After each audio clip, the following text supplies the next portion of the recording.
Hello, I'm going to show you how to copy your Excel graph into a Google document and how to submit that on Google Classroom.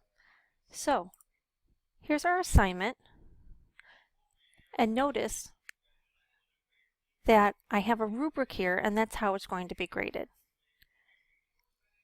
I'm supposed to use the data in the table to create my own graph using Excel.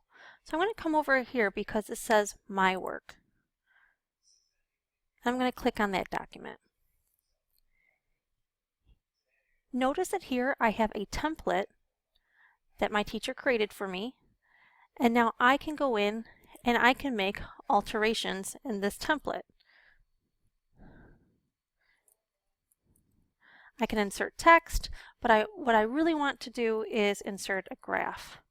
So what I'm going to do now is at the bottom of my screen I have my Excel document that has graphs in it.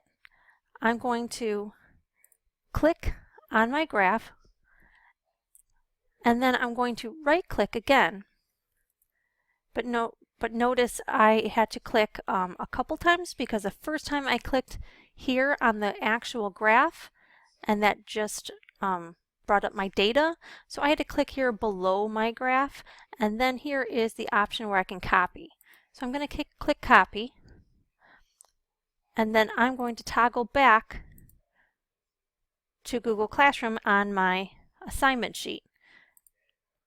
Down here, I'm going to insert my graph, and I'm going to either hit Control V, which I just click Control V.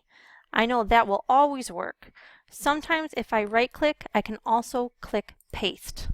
So notice that I pasted that graph in two ways.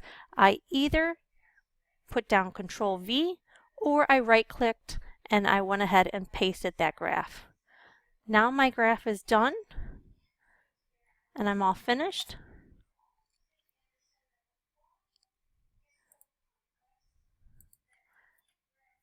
And I'm going to come up here to where it says turn it in. And now I'm all done. My teacher, though, will be using this rubric right here to grade my graph. So before you insert your graph and when you're making it, you may want to look at this rubric so that you can receive all of your points.